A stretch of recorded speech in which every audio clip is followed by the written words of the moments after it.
We had some discussions with him and his representatives. I don't. He will be waived, and he'll be free to go to any team that he wants to. We had that conversation already. Why did you make this trade? What did you feel like well, it was multiple trades. It kind of got all put together, but I would say this: we had, a couple weeks ago, Chad, Ted, Kelly, and I, along with Mr. Simon and also Rick, kind of sat down, and I think there were two goals coming out of this trade deadline. One was to be super active, to try to add to the young nucleus that we were looking at. There were a couple players we wanted to be aggressive to go acquire. And we made those offers. And then if that didn't work, we really wanted to pivot to the second part, which is using our cap space the most efficient way we possibly could, so we could get some more, we call it dry powder or assets or whatever you want to call it. And we were able to get 3 second-round picks with about $10.7 million in cap space. And those become very fungible. They're very powerful. You're seeing the league right now. I've never seen it where 5 second-round picks are getting thrown out for a player. So I think what's happening is you really got a stockpile. You look at our cap space this coming summer. We're going to have a lot of cap space. I don't know exactly how much, but it's $25 to $35 million, depending where the cap comes in. We're going to have 3 first-round picks. We potentially could have a great second-round pick, depending on where Houston lands. That's 31 or 32. And I think we'll have another second-round pick. And then we've got multiple second-round picks going out. And, I've always wanted this. I've said this before. Just having a lot of optionality in the future is going to be really important to us because we're going to be aggressive. We really tried to be aggressive in this trade deadline, and when we couldn't acquire a couple players, we pivoted. Who were those players? Can't tell you that. They're still on another team. Fair. What did you like about Jordan in particular? Obviously, there was one area where you could look to add. It was power forward. What do you like about what he gives you there? Jordan is someone we had a lot of conversations with last summer. Multi-positional, ability to get his shot. And we kind of like those kind of players that are young players that we've scouted really hard, identified in the draft, and then we keep tracking. And he was a guy that our scouts thought he was going to be really good. And there's a lot of upside. Look, we've done that with a couple players on our current team. Neesmith, we were really high on him a couple years ago, watched him, for whatever reason didn't get the opportunity, came here, and now he's blossoming right in front of our eyes. And we think Jordan has a chance to really blossom here, and he's going to get a lot of opportunity. I guess also, what's the value of Hill? Obviously, having it, bringing him back, having that. Well, it's interesting, right? Because what George has done here is truly incredible. Making it to 2 Eastern Conference Finals teams, almost getting into the finals, being a big part of the fabric of this community. We really wanted to respect his wishes. At the end of the day, when we did the trade, we had a conversation with him and his agent. Rick Carlisle and I did, and we basically said, look, you have the opportunity to come in here and be a vet for our team, to be someone that can teach these young kids what it's like and what you have to do and how you have to prepare to be great in this league. Or if you want us to waive you and go on to a championship team or chase another team, it's totally up to you. We want to respect your wishes. And it was interesting because, he immediately said, I want to come back and I want to be a part of this and I want to teach. And, I don't know if he's going to be a coach, but I can tell you this, he's got some valuable insights into the game. And And I think he takes a lot of pride in what he did here. And, you know, it was a cool conversation, I can tell you that. Obviously, when we talked after Miles's extension, you talked a lot about protecting what you had. I guess how important was it to you that you were able to, make a move without touching your rotation at all, and able to keep all of these core guys as part of the group? Well, you know, if I look in it, you know, at the end of the day, sometimes I'm just a fan, right? And I'm watching this team, and I'm super excited about it. I love our future. You know, if Tyrese doesn't get hurt and miss those 10 or 11 games, you know, there was a lot of ways we could have gone this trade deadline. But I just really feel like, you know, developing's the most important thing. We're going to continue to develop. You look at our team, I mean, we're playing a lot of young minutes. You know, we do have some vets. And I want to credit those guys. You know, Buddy's having an incredible year, and Tice has come in and done some great things. But at the end of the day, we've got to figure out how we can keep developing, because that's the way we're going to be great someday. And we're gonna hang our hat. We don't want to be good. We're not trying to punch it into the 9th, 10th. 8th spot and fight for our lives in a playoff series against, you know, some of the top teams. We're trying to think long term. That's really important to us. And it's easy to get seduced into saying, hey, let's make that one little small trade and bring in a vet. And there were those opportunities, but we wanted to keep this core together. It was really important to get Miles done. Miles is having a career year. I'm so proud of him. I mean, he's really blossoming right now in that center position, and we feel like he's a big part of what we're doing. And we want to keep our core together, pick up some assets, pick up some like liquid picks that we can throw in a bigger deal maybe down the line. And maybe we have enough, maybe we don't. I don't know yet, but that's what our goal was. In a way, make it easier to resist the temptation to go for it? 100%, no doubt, Bob. And you know, again, you know, maybe we were caught up in the moment a little bit, and quite frankly, if he doesn't get hurt, we might be having a lot different discussion today. You know, those 10 games that you know we struggled in put us in a different position. But I'm not so sure that wasn't the right thing to do anyway, you know. And but we like where we're at. We're going to compete our tails off the rest of the season, and we'll let the cards lie where they may. Kevin, you say you pivoted to this plan after the aggressive plan. Was it something that you identified in the Bucks players that made you identify Milwaukee as a partner, or was it more the picks that you could get that made this the right fit for you? I think it was a combination, Tony. I think that, again, we trust our scouts. Our scouts really work hard in identifying players.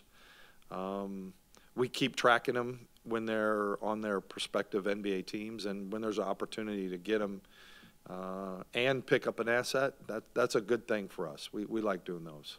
The other thing you mentioned was being aggressive was plan A. What made you guys determine that now is the right time to potentially do that or make a big move?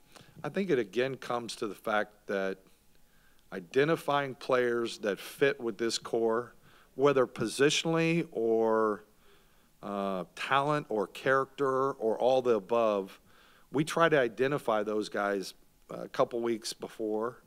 And then there's exploratory talks, and then at the end of the day, we made some big offers. And, you know, it takes two to tango in a trade market, and sometimes you can go get them and sometimes you can't. I didn't know we were using the mic. My apologies. That's okay. Why didn't Goga work here? Well,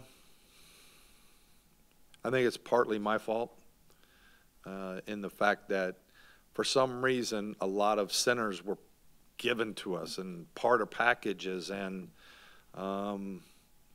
I still think Goga's going to be a nice NBA player.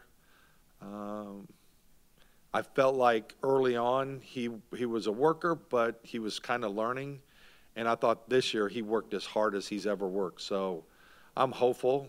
You know, when you draft a player, you're always a little bit more attached to him. But at the end of the day, Goga was doing the right things at the right time. And I'll give you this, that normally when it looks like a guy's going to get waived, you get a lot of calls from, or you can get a lot of calls. Sometimes you don't, but sometimes you do. We got a lot of calls on Goga to say, you know, what is he like? He's going to get picked up, 100%. He's going to get picked up. And, you know, just because he didn't work here, I want him to work in the NBA. And that's the human part of the game that sometimes is a little more challenging, but I hope he does work.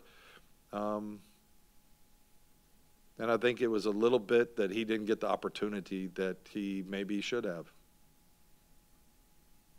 You mentioned likely waiving certain. Are you going to go try to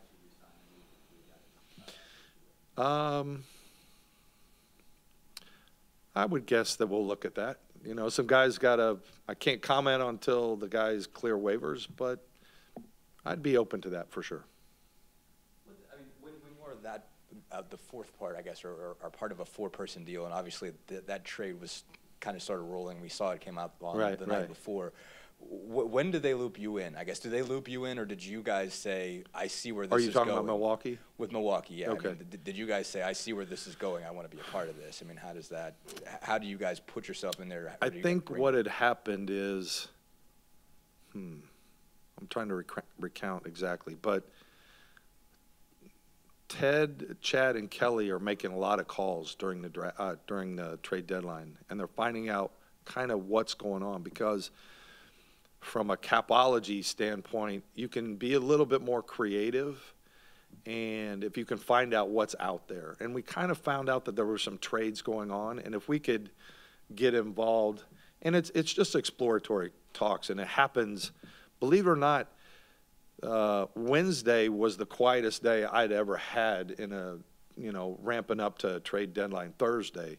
And then Thursday, I'd never heard the phones ringing as much. It's like, you know, maybe, I don't know, maybe we just don't start studying until the day before the test or something. I don't know. But it was more calls.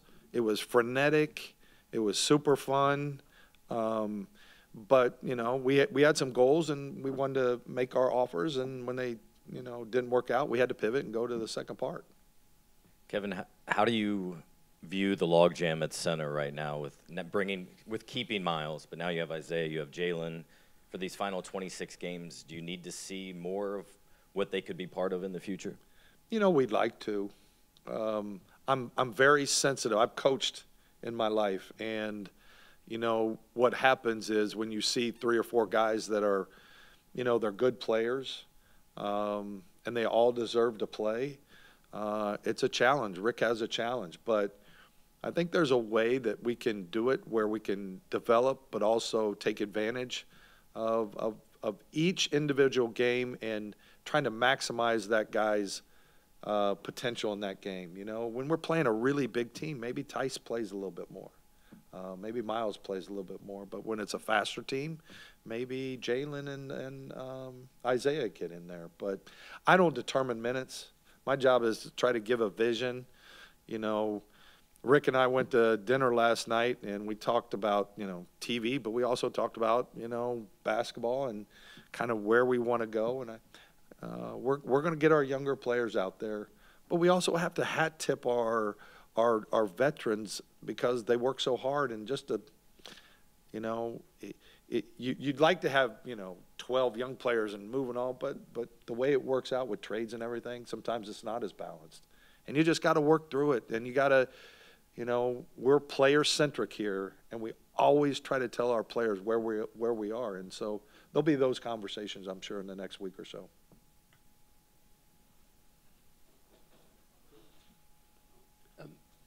Kevin, to that point, I mean, you kept many options open for the summer and the off season. Yep.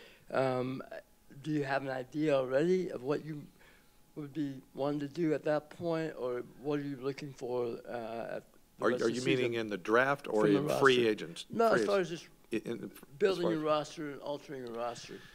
Oh, I'd like to tell you exactly what we want to do. There's some pretty good draft players in this draft. we don't know where we're going to draft yet, so that's a little challenging. But I think by acquiring a few more seconds, it puts us in a more powerful position to go put these big packages together for a player. Now, I know what you guys are going to say. Well, who are those, and are you sure you're going to? No, we don't know. What I like about standing here today is that we can be in almost any discussion on trades, and trades and draft are our lifeblood. You know, free agency can be, but it's a little harder. You know, now you're recruiting. Now you're going against some of these major cities. I'm not saying we can't do it, but we've really tried to position ourselves where, you know, we're in a great position to make a good trade because we got a lot of assets, and that you know, we can draft well. In terms of the new normal for picks, what's kind of the big picture and what that means? I don't know for you what guys? that means anymore. I mean, you know, what you're seeing in the league with these gigantic offers, and I was telling Herb and or Mr. Simon and a couple other people, there's a thing that measures the S&P and the stock market volatility. It's called the VIX, volatility index, and it goes up and down depending on how volatile the stock market is. Well, if you did that for the NBA, our volatility is off the charts. I mean, at the end of the day, when you're giving up 4 first-round picks and 3 good players and 4 swaps and, you know, 5 seconds and all that, I mean, you really you got to be at a point where you're ready to go for it, and then you got to be super active to go try to get that missing piece. And that's what you're seeing these teams do, you know, with going after these superstars, because they really think that that's the way to put the final touches on a team. And, you know, we were looking at it from last year, all these big deals to get one player, and are they working? I mean, we're really trying to study that as much as we possibly can. And, you know, sometimes they are. You know, Cleveland acquiring, you know, who they did has been a great acquisition. Some of them are working, some of them aren't, and that's the risk of the business. You mentioned growth and development so many times before the season, and it did feel like this season has had a couple of different phases. Now that the trade deadline is over and you know who you have for these final 2 months, what is the objective now? What do you want to see from this team these final 2 months? Compete like crazy. Well, first of all, I would say this. I've been in this league for, I think, 29 or 30 years, a lot of years. And I'm enjoying this team more than I've ever enjoyed any other team. The locker room's fun. They take losses really hard, but they bounce back. And I want to keep that fun culture that you know, building these right habits, having some fun. I still want to win some games. You know, we want to be competitive in every game and try to win every game, but we want to develop. We want our young guys out there competing like crazy, learning, getting better. And everybody says, you know, you can't develop and win. And it is tough. It's challenging. But we just got to keep allowing these young guys to grow. Look, I mean, just look at what we traded for Tyrese, what was a year ago about this time, and you know, I would have never expected him to make this jump. I couldn't be more proud of Tyrese. That's a heck of a deal to be an all-star at his age at a position that is ridiculously hard to become an all-star. So, I mean, look at the second to third year jump he made. Incredible. Well, we've got a couple second-year players that need to start making some jumps, and we got the rookies need to make some jumps. But we're playing a lot of young guys. We're going to continue to play some young guys. There'll be veterans in there with them, but we got to keep developing. You mentioned Wednesday being quieter, and I think outside of the Durant trade, only 1 first-round pick was moved. What made this trade deadline so unique in your eyes around the league? You know, I kind of felt like there were a couple potential trades that was holding everything up. Like everybody was going after a couple players, and they didn't get moved.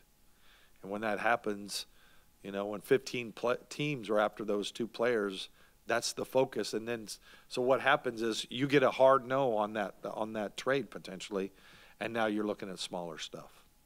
And I think the smaller stuff got done on Thursday versus, you know, big stuff on Wednesday. And it is interesting. There's I guess a theme of every trade deadline. This one felt like panic on Thursday. You know, like I gotta cram for the test and let's start making. And so literally, I mean, we probably received 40, 50 offers on Thursday, and we probably sent out, you know, and they're all small around acquiring picks or maybe a lesser player, but the big stuff's got to get done, and then the smaller stuff starts getting done. And we always say this, we don't want to sacrifice doing the small stuff first, and I think a lot of people have that attitude. So it all gets thrown into Thursday, you know.